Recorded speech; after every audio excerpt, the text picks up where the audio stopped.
入去呢間木炭和牛炭火燒肉活鰻店實試下佢啲食物。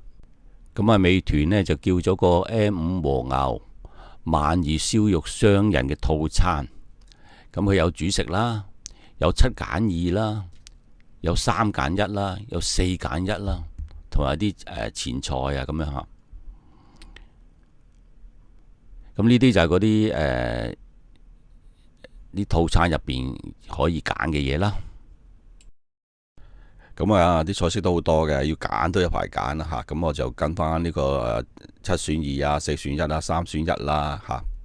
咁啊，有啲配菜啊咁嚟啦。咁呢度嘅環境呢，就乾淨嘅。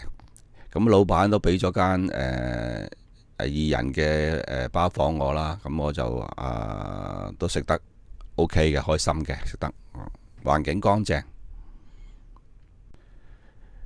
咁咧點樣去呢度？呢一間木炭和牛炭火燒肉活鰻魚店呢，就喺呢個地鐵站嘅大新站嘅 A 出口。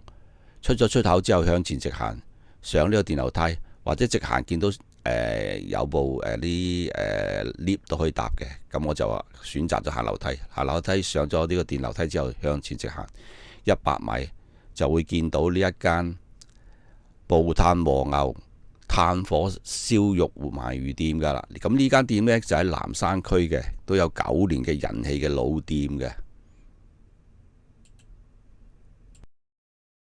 咁入到去呢間店鋪呢，咁就俾咗個一間房我啦。咁我就喺度食啦。咁呢就環境乾淨啦。咁呢啲就係個菜式啦吓。咁擺到成台都係噶，其實吓呢個2人餐。咁呢就食到你飽啊，真係食唔晒嘅。咁有啲咩飯我都食唔到，呢2碗飯啊，晚會飯啊，一般鵝肝飯啊，我都食唔晒嘅。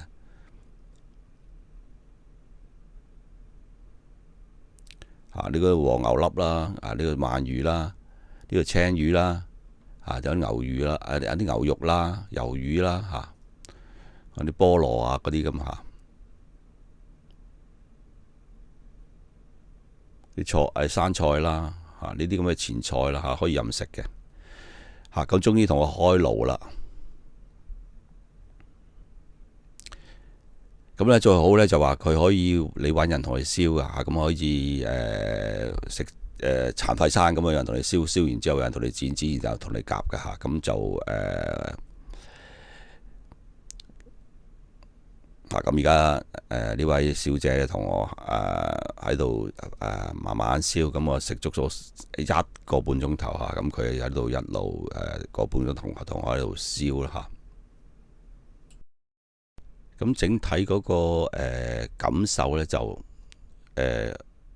舒服，環境乾淨，可以食呢個殘廢餐，有人幫你燒，食足個幾鐘頭。其實你可以有時間可以就慢慢坐，慢慢傾偈，都 OK 嘅。食物就8分啦。咁就啲燒雞好食嘅，啲燒雞好食嘅。鰻魚就一般般，我覺得瘦啲咯嚇。